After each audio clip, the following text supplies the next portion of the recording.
e curiosos em geral. Não é? Muito bem, vamos lá então, vamos iniciar. Ora, então, muito boa noite a todos, Namastê, espero que esteja tudo bem aí em casa. Bem-vindos a este live do dia 13 de janeiro de 2024. É o primeiro live do ano de 2024, por isso, bom ano para todos. Espero que seja um ano auspicioso com muito spa. O spa significa saúde, paz e amor. E algum dinheiro no bolso, com certeza. Bom, o tema que me traz aqui é o yoga como profissão. O yoga como profissão. E eu vou falar aqui de alguns tópicos. Eu preparei aqui meia dúzia de tópicos que têm precisamente a ver com isto. No fundo, quando falamos de yoga, nós temos que perguntar o que é o yoga e quais é que são as atividades relacionadas com a profissão. Depois vou falar um pouco sobre a regulamentação do yoga em Portugal. O próximo tópico será o caso indiano. Trago aqui um livro que é indiano, trouxe da Índia, que fala precisamente sobre a certificação de profissionais de yoga. É um manual. A seguir, vou falar sobre a progressão profissional, porque há aqui percursos e patamares, digamos, ao longo dos anos que as pessoas vão passando. E depois também falar um pouco sobre o código de conduta no yoga, é importante essa parte da ética, as várias atividades que um profissional de yoga pode fazer ou se pode dedicar, e depois a última questão é: pode viver-se só exclusivamente do yoga? Vamos ver então essas questões.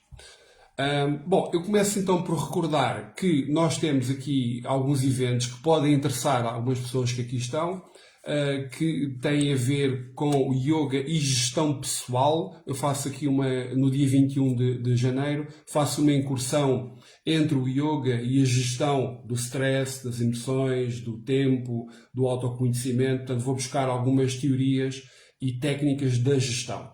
Depois, no dia 27 de janeiro, começa a 38ª edição do curso de professores de yoga, um curso anual de e-learning com dupla certificação. E depois, no dia 11 de fevereiro, temos também os fundamentos do yoga. É um curso de introdução com teoria e prática. Pronto, estes são os próximos eventos. Vamos então agora ao que interessa, que é precisamente a questão de início, o que é o yoga. Não é? Se estamos a falar de o yoga enquanto profissão, nós temos que perguntar o que é o yoga. E reparem, o que é o yoga, nós poderíamos estar aqui a falar muitas horas. Aliás, nos cursos de instrutores de yoga, de 200 horas, e até, por exemplo, em algumas faculdades onde eu ensinei yoga, nós chegamos durante um ano ou dois a explicar o que é o yoga, porque o yoga é muita coisa. Eu vou passar um bocadinho à frente dessa questão.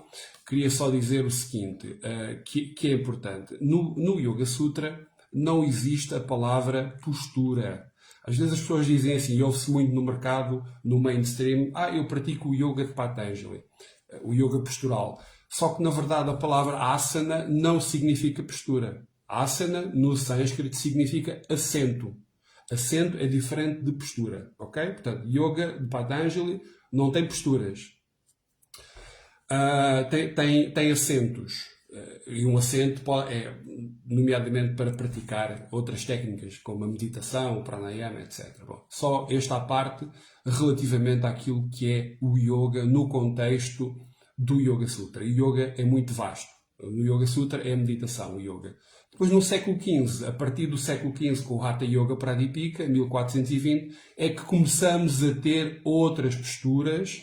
Um bocadinho antes, já temos, a partir do século XI, XII, mas é com esse manual do século XV que nós encontramos aí mais que uma dúzia de posturas, algumas já não são sentadas. E aí começa então, nos últimos séculos, essa viragem, digamos assim, antropológica, em que o corpo começa a ter mais predomínio. Até entrarmos nos dias de hoje, a época mais contemporânea, nos últimos 100 anos, em que o yoga se torna essencialmente postural. Mas é importante fazer este esclarecimento de que o yoga não é só posturas, ok? Portanto, tem muitas disciplinas. E isto é importante depois na questão da profissionalização, e quando formos ver que atividades é que os instrutores ou que os professores de yoga podem realizar. A questão do título também é paradigmática, porque é assim, há instrutores de yoga, há professores de yoga, há monitores de yoga, há formadores de yoga, portanto temos aqui várias tipologias ou categorias profissionais que não estão regulamentadas, não é? Portanto, a pergunta número 2, yoga como profissão, é quais são as atividades profissionais no âmbito deste yoga meditação. Eu vou falar mais à frente destes tópicos, nomeadamente as aulas, os workshops, os retiros, as viagens à Índia, a formação, portanto, N coisas nas empresas também. O yoga corporativo está aí muito agora na moda.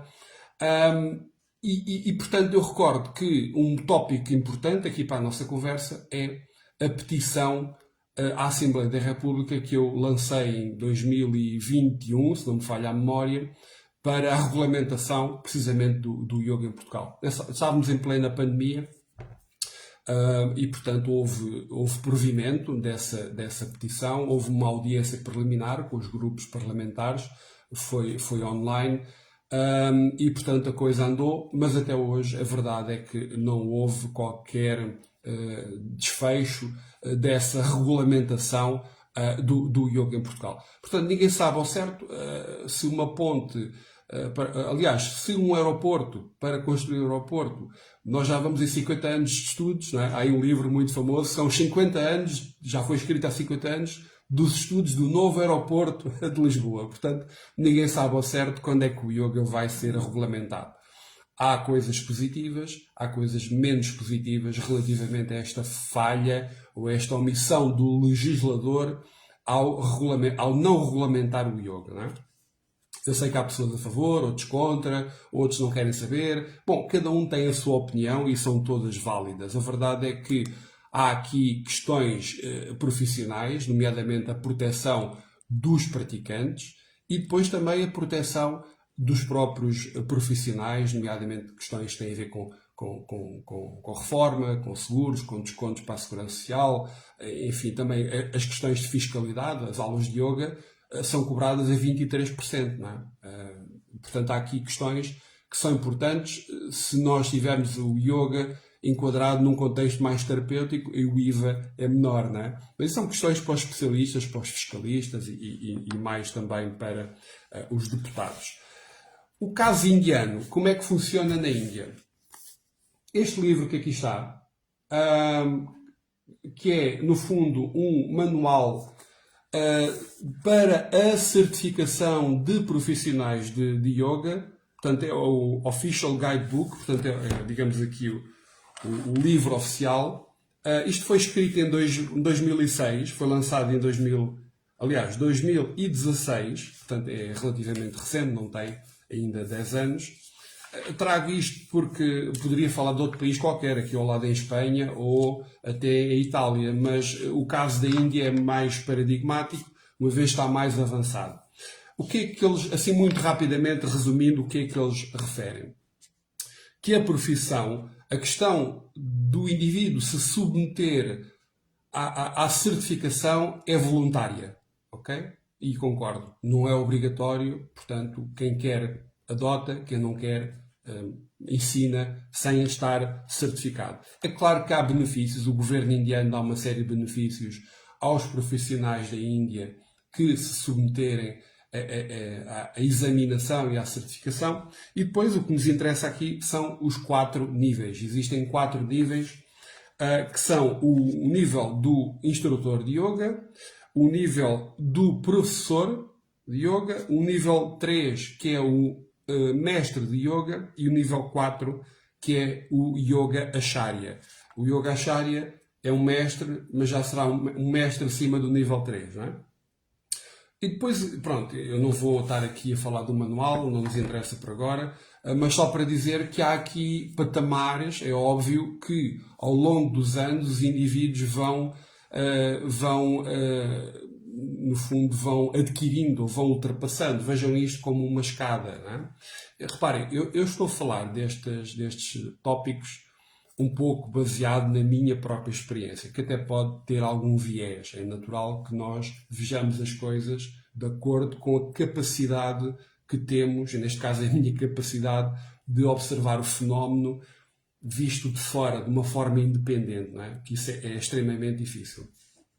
Mas então, a minha experiência baseada enquanto praticante, comecei em 1989 a praticar, depois a partir de 2000 comecei a dar as aulas, portanto já lá vão 23 anos, com um interregno aqui nos últimos 4, 5 anos, por causa da questão do meu doutoramento, também sobre yoga. Na formação, que comecei a tempo inteiro a partir de 2006, pronto, e outros estudos a nível do mestrado e do doutoramento, e também do ensino em 2 universidades em Portugal, ensino de cursos de yoga. Portanto, essa experiência que eu fui adquirindo, isto não tem a ver com ego, se calhar tem mais a ver com a questão de estudar e de me aplicar, e qualquer pessoa pode alcançar esses patamares e até superar, e o que nós precisamos de facto em Portugal e na Europa, de uma forma geral, é de pessoas que aprofundem de uma forma isenta o yoga, não tendenciosa, porque há aí muita coisa, como vocês sabem, no mercado que as pessoas chamam yoga e aquilo acaba por ser um híbrido de muitas coisas. Bom, mas então, há aqui de facto, como eu estava a referir, uma progressão na profissão de instrutor, professor, mestre. Vejam, esses títulos que eu referi há pouco, que vão desde o curioso, a pessoa curiosa que tem algum interesse no yoga, se calhar nunca praticou. Depois temos o praticante, né? Temos o aluno. Depois há uma progressão até o grau, a pessoa aprende e depois vai ensinar. Pode ser um instrutor, o professor.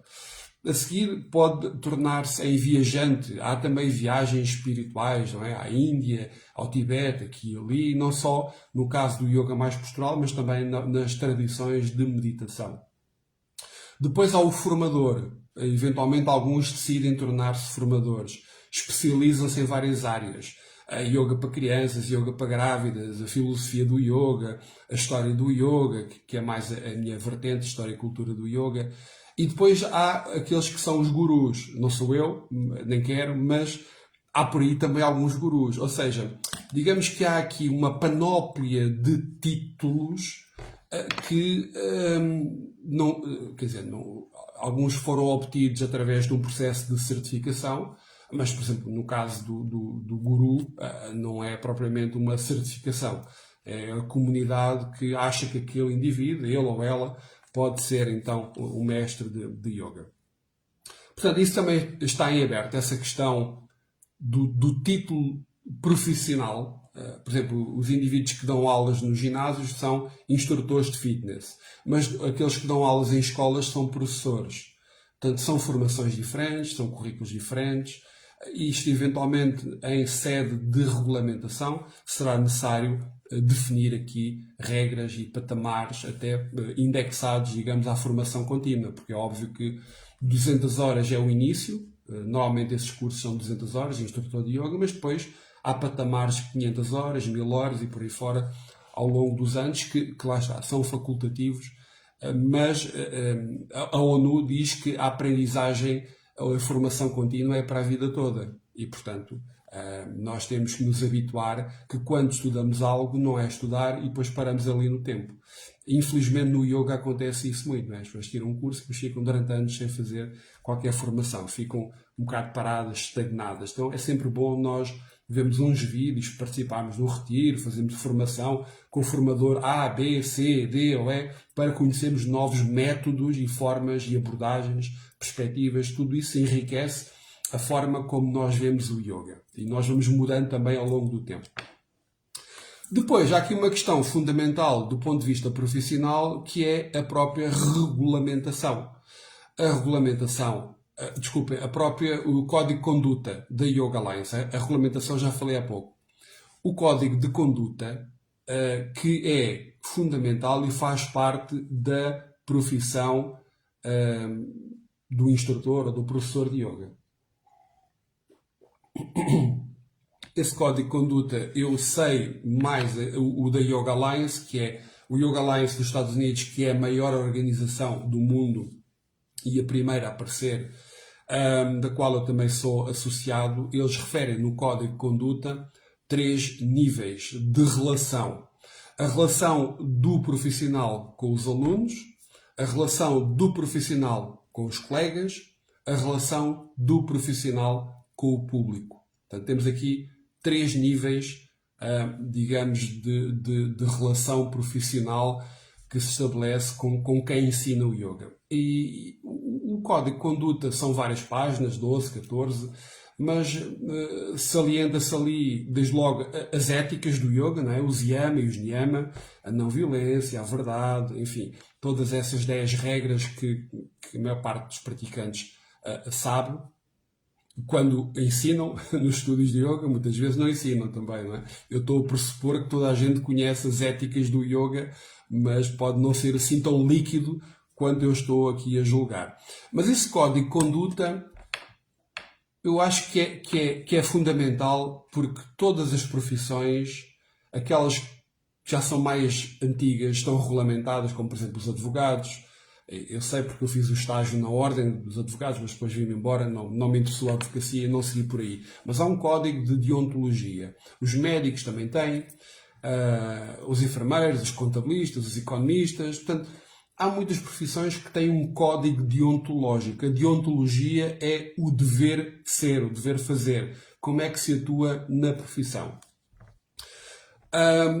Portanto, esse código de conduta é fundamental nesta tripla vertente que eu referi. Os alunos, os colegas e o público em geral. Portanto, sermos verdadeiros com o que dizemos, não omitirmos factos e não, digamos, retirarmos proveito próprio das nossas ações, até por causa da questão do karma, não é?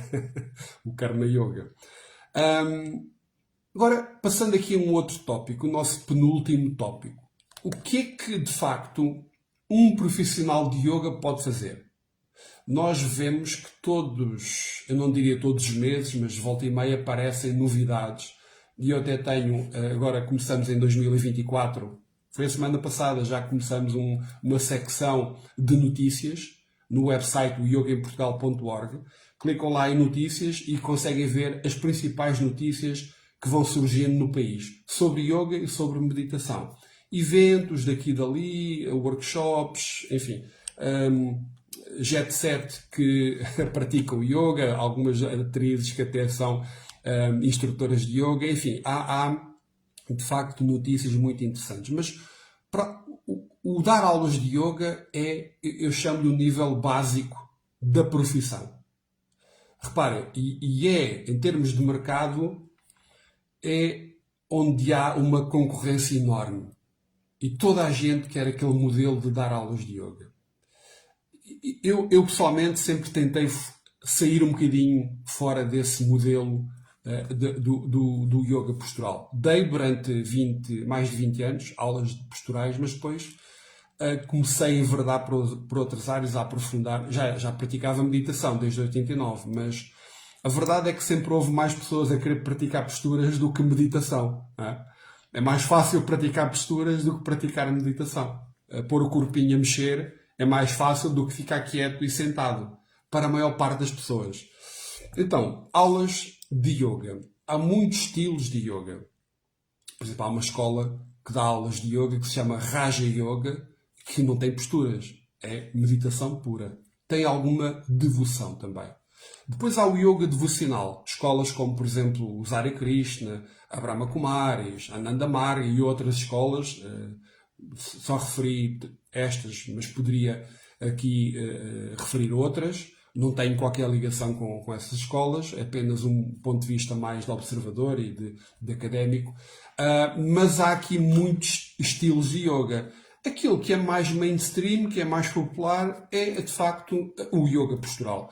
Nos ginásios, nas academias, nas associações, até nas escolas públicas, universidades, por aí, nós temos mais o yoga postural.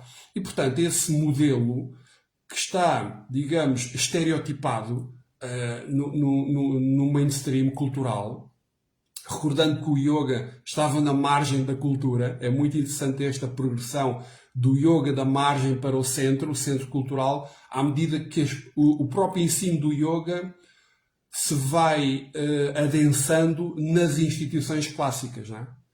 Porque o yoga, quando surgiu em Portugal, não tinha posturas, não é? Na década de 20, com a Sociedade Teosófica, o próprio Fernando Pessoa, que traduziu um livro sobre a introdução ao yoga, e não havia posturas. Portanto, essas posturas começam a ocorrer em paralelo com uma certa narrativa de medicalização do yoga, a parte dos benefícios terapêuticos, não é? Porque isso traz muita gente, são narrativas também da própria oferta e procura, da própria economia, e também para a angariação de novos alunos. É verdade que o yoga tem benefícios, mas o que as pessoas não sabem é que a evidência científica sobre o yoga, aquilo que tem mais benefícios é o pranayama e a meditação. Mas as pessoas continuam a praticar só posturas, só posturas. Digamos que na evidência toda, que já são décadas, eu diria que 95% ou 98% dos estudos refere a meditação, em particular, e o pranayama como sendo as técnicas que têm mais benefícios. Ora, se as pessoas praticam yoga para a saúde, então ficam aquele tempo todo a praticar posturas durante anos. Dá que pensar, não é? Portanto, mas isso é outra questão colateral que poderíamos depois abordar mais tarde. Vamos então ver o que é que um instrutor de yoga, um professor de yoga pode fazer.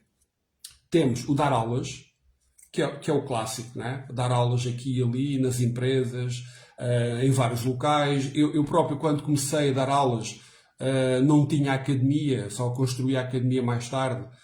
Tive 2 escolas de yoga durante estes quase 30 anos não é de ensino, porque o ensino foi a partir de 2000, mas digamos que tive a academia, o Yoga Darshan, que ainda existe ali na Rua António Pedro, e que lancei o estilo do Hot Yoga, em Portugal o yoga em sala aquecida, mas depois deixei essa prática, deixei esse estilo e passei à academia e depois fui para Tomar, onde desenvolvi o projeto da Quinta do Anjo à Ashrama, que depois voltei 4 anos depois, são ciclos de 4 anos, não é?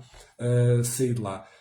Portanto, digamos que essas aulas de yoga e meditação têm vários estilos, ok? São vários estilos que nós podemos ensinar. E é muito frequente para os profissionais de yoga saberem mais do que um estilo.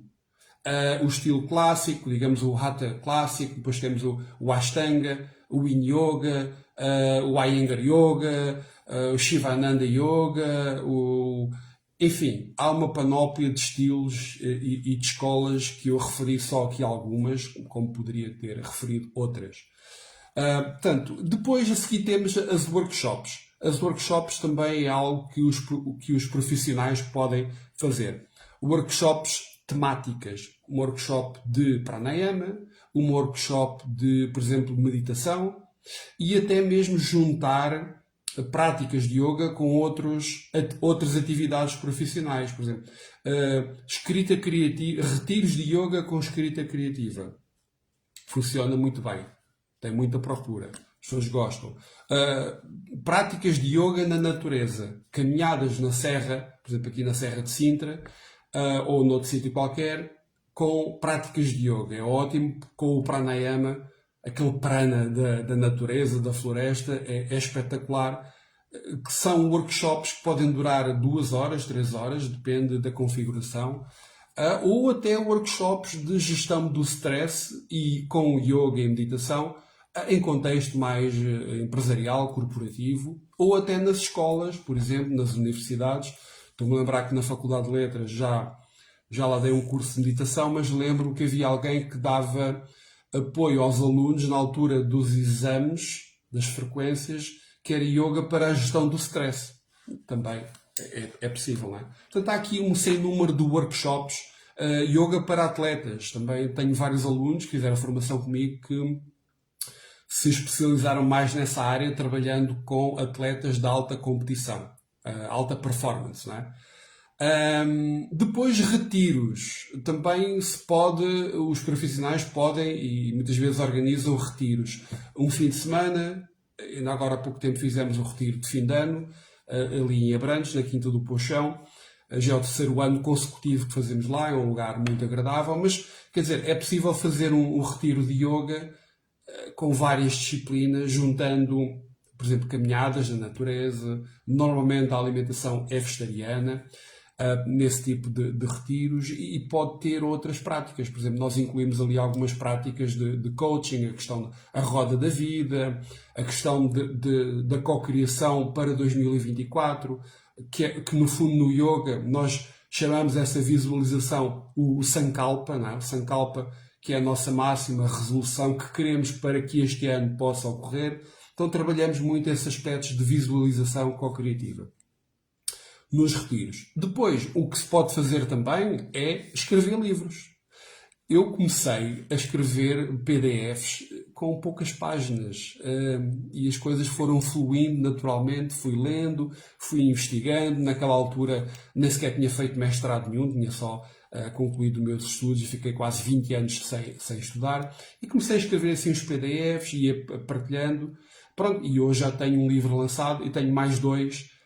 Um deles é uma tese que eu espero, não sei quando, para o ano ou daqui a 2 ou 3 anos, poder lançar. Portanto, escrever livros dá algum trabalho, mas eu sei que há pessoas que são da área de, por exemplo, ciências da comunicação, filosofia e outras áreas académicas, indivíduos que têm muito jeito para a escrita e faz falta bons livros, e em particular sobre a parte histórica do yoga, porque há muita invenção sobre factos e sobre datas que não estão atualizadas, não é? Escrever livros. Depois também há quem organize viagens espirituais à Índia, com o yoga, com a meditação, com o Ayurveda, a medicina indiana, etc, etc. Portanto, há aqui também muita possibilidade para se organizar viagens. Eu próprio tive, digamos, alguns anos em que, baseando também na minha experiência, que organizei viagens. Agora não é tanto, digamos, a minha praia, como se diz em português corrente, porque tenho aqui outros projetos em curso e não se pode fazer tudo, mas cheguei a organizar 2 viagens ao Tibete em grupo, eram grupos grandes. À Índia foram umas 7 ou 8, a Bali, Tailândia, sempre tiveram yoga. As minhas viagens sempre tiveram yoga e meditação. Normalmente tinha uma prática de meditação logo de manhã, antes do pequeno almoço, e depois e que incluía também uma prática postural e pranayama, ou às vezes era ao final do dia. Portanto, são viagens temáticas que as pessoas gostam de viajar, mas muitas vezes, para não irem sozinhas, juntam-se a um grupo. Portanto, há muitas pessoas a organizar esse tipo de viagens. Eu organizei durante 10 anos, 10, 15 anos, e depois fui passando para outras pessoas. Não quer dizer que não organize mais, mas talvez mais para o final do ano. Depois, além das viagens, muitos indivíduos, muitos profissionais tornam-se formadores. Podem ser formadores de professores de yoga ou formadores de outras áreas, especializando-se em yoga para crianças, yoga para grávidas, etc. Portanto, aqui, na questão da formação, recomenda-se que o indivíduo já tenha, por exemplo, o antigo CAP, que hoje é o CCP, que é uma cédula, digamos, de formador, não é? Isso também rapidamente se consegue tirar em poucos meses. Aqui a questão fundamental é a experiência que a pessoa tem para ensinar, porque, como é óbvio, todos estes patamares de progressão na prática e no ensino profissional pressupõem que o indivíduo tem uma prática diária, regular, não é? E, portanto, eu diria que a prática, tudo depende da prática, e a ascensão da pessoa, a subida para esses patamares de mais exigência, mais rigor profissional, é claro que tem a ver muito com a prática pessoal. Ninguém pode ensinar nada da qual não tenha experiência, não é? A última questão. Pode-se viver apenas dos rendimentos do yoga? A resposta é difícil. Depende. Eu conheço muito poucas pessoas que vivam a 100% do yoga. Poucas pessoas. Normalmente os instrutores de yoga dão aulas em vários locais. Ginásios, academias, escolas, enfim, empresas. Talvez dando aulas em 7 ou 8 lugares, já a pessoa consiga ter um rendimento, digamos, o rendimento mínimo nacional, não é? que não chega para pagar as contas, como é óbvio, não é? É muito complicado. Portanto, o que eu diria é que eu por acaso tive a sorte de exercer em tempo quase em regime exclusivo, desde que estive na Academia de Yoga Darshana e também na Quinta do Anjo, ao Ashrama. Mas eu lembro-me que na Academia eu fazia outros eventos, organizava com outros profissionais outras coisas, por exemplo, concertos meditativos, com taças tibetanas e gongos. Não era eu que tocava, eu não sei tocar, mas tinha muita procura. As pessoas normalmente gostam, quem pratica yoga, meditação, gosta desse tipo de viagens meditativas. Outra coisa são os materiais de yoga. Os estúdios de yoga, e mesmo professores de yoga que não tenham o seu estúdio, têm sempre coisas que podem facilitar. Um neti-pot, um tapete de yoga, uma almofada de meditação. Portanto, podem ter um estoque desse produto, estoque reduzido, porque tem um investimento inicial e depois pode ser difícil de escoar. Ou, por exemplo, quem vai à Índia até pode comprar lá umas coisas e trazer. Eu cheguei a fazer isso algumas vezes. E, portanto, são formas, digamos, de compor o agregado do rendimento disponível e ter, enfim, poder sobreviver só com o yoga. Que é difícil? É. Por isso é que nós vemos que a maior parte das pessoas, dos profissionais de yoga, têm outra profissão. Há sempre uma profissão por trás, das 9 às 18 ou em part-time, que depois dá algum rendimento e as pessoas acabam por ensinar, dar as aulas de yoga ao final do dia, seja online, seja presencial, e também no fim de semana. Agora, isso depois traz impacto também no desenvolvimimento do yoga num contexto mais vasto, não só na perspectiva socioeconómica, mas também na perspectiva do próprio aprofundamento dos estudos de yoga. Estúdios e estudos.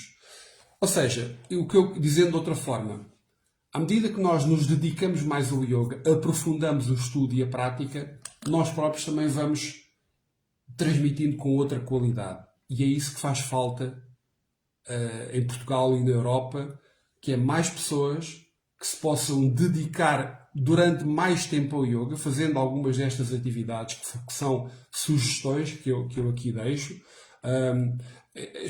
exclusivo ou não. Outros indivíduos, por exemplo, estou-me a lembrar de pessoas que fazem terapias, massagens, osteopatia, enfim. Há muita gente ligada às áreas das terapias alternativas ou complementares, como quiserem designar.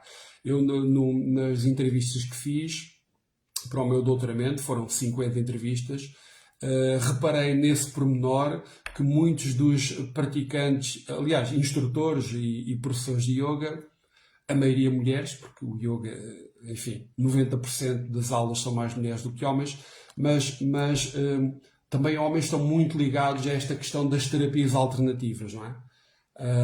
E, portanto, é um bom complemento para, digamos, a prática e o ensino profissional do yoga. Bom, eu já vou aqui espreitar também a ver se há aqui alguma questão que, se vocês quiserem colocar rapidamente aqui no chat, enquanto eu vou recapitulando o que é que nós vimos, mas se quiserem colocar aqui alguma questão, eu estou a ver aqui se há aqui alguma questão, pelo menos não estou a ver até agora. O que é que nós vimos até agora? Portanto, vimos quais é que são, o que é o yoga, uma definição curta de yoga. Eu nem dei uma definição, disse que havia vários estilos de yoga, porque se nós formos com o yoga, para o Yoga Sutra, nós temos uma definição. Se formos para o yoga mais medieval, por exemplo, o Hatha Pradipika, o Gheranda Samhita, o Shiva Samhita, outra literatura, nós temos outras definições de yoga. Portanto, por isso é que eu não dei uma única definição de yoga. Na verdade, para nós dizermos o que é o yoga, nós temos que conhecer o contexto.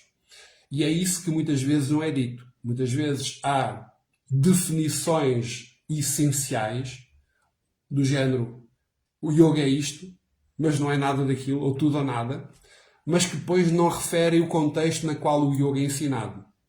E eu habituei-me nos últimos anos que, quando falo de yoga, eu tenho que dizer onde é que é esse yoga e quando é que ele é praticado. Porque depende.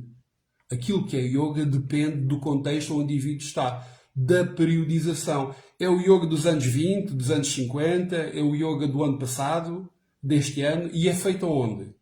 Portanto, os yogas são múltiplos e as abordagens são múltiplas. E é muito importante esta perspectiva mais holística de vermos o yoga dessa forma e não pensarmos que temos o exclusivo ou que sabemos tudo sobre o yoga. Na verdade, eu acho que quanto mais estudo yoga, menos sei. E é essa a questão de mantermos sempre a porta aberta para conhecermos novas coisas, não é? Portanto, vimos a questão das atividades profissionais no âmbito do yoga e da meditação. Falei também sobre a regulamentação do yoga, que no caso português está parada, não é? Vimos o caso do yoga na Índia, os 4 patamares da profissão de yoga. Depois vimos as várias etapas ou percursos profissionais que o indivíduo pode ter. Falamos também muito por alto da questão da ética, o código de conduta da Yoga Alliance. Depois vimos em particular as atividades como as aulas, os workshops, os retiros, enfim, as viagens, a formação. E depois terminei com a questão: pode-se viver apenas dos rendimentos exclusivamente do yoga? Temos aqui uma questão, deixa-me lá ver aqui, que isto vai passando aqui para cima, o chat. Ok, estou a ver aqui uma questão. Qual a idade limite para ser formador de yoga? Marigio76. Olá, boa noite. Qual a idade limite para ser formador? Limite mínimo ou limite máximo? Pronto, fica aqui essa questão. Não há propriamente assim uma idade, desde que a pessoa seja maior de idade, depende de quando é que começou a praticar, depende de quando é que aprendeu. Agora, é importante ter alguma experiência. Se a pessoa começou a praticar yoga desde os 2 anos ou 3 anos de idade, desde bebê, e que foi sempre praticando e estudou, pode chegar aos 18 ou aos 20 anos e ser formador. Não é o meu caso, porque eu só comecei a praticar aos 20 anos. E portanto tornei-me formador já com perto de 40, né? Portanto foram 20 anos o processo de aprendizagem. Portanto, diria que não há assim uma idade, não há uma idade limite para cima ou para baixo. Também eu conheço formadores que têm 80 anos. Depende daquilo que ensinam, não é? Claro que o corpo se vai modificando, mas nós sabemos que podemos ensinar não só posturas, mas também outras práticas e outras técnicas, não é? Portanto, não há limite de idade e também de formação. Também não há uma formação específica para ser profissional de yoga. Há pessoas que têm backgrounds de várias áreas, das áreas da saúde, das áreas da economia, das áreas da religião, do direito, enfim, uma série de coisas. Aqui mais uma questão da Catarina. Olá, Catarina Teixeira. Olá, como é que se tira a cédula de professor? Só para ensinar nacionalmente ou também internacionalmente? Bom, uma coisa é o diploma de instrutor de yoga ou de professor de yoga serve para ensinar em Portugal e fora de Portugal. No caso da nossa associação, como temos Yoga Alliance, as pessoas podem pedir essa equivalência na Yoga Alliance e têm automaticamente a possibilidade de dar aulas de yoga. Portanto, não há aqui nenhuma cédula profissional de professor nem de instrutor de yoga. Aqui em Portugal, eu recomendo que seja um certificado com DGERT, Direção-Geral do Emprego e Relações de Trabalho, porque um dia que o yoga seja regulamentado em Portugal, como a DGERT é um organismo público que faz a supervisão de toda a formação profissional em Portugal, por exemplo, o curso que nós temos está dentro da DGERT do código 0, acho que é o código 090, que é desenvolvimento pessoal. O yoga entra nessa pasta, ou digamos, nessa secção do desenvolvimento pessoal. Para ser professor, portanto, não é necessário cédula, basta um grau de instrutor ou de professor, 200 horas, 400 horas. Depois, para ser formador, aí digamos que tem que haver mais formação contínua durante alguns anos, mais investimento a nível da formação e fazer o CCP, a formação de formadores.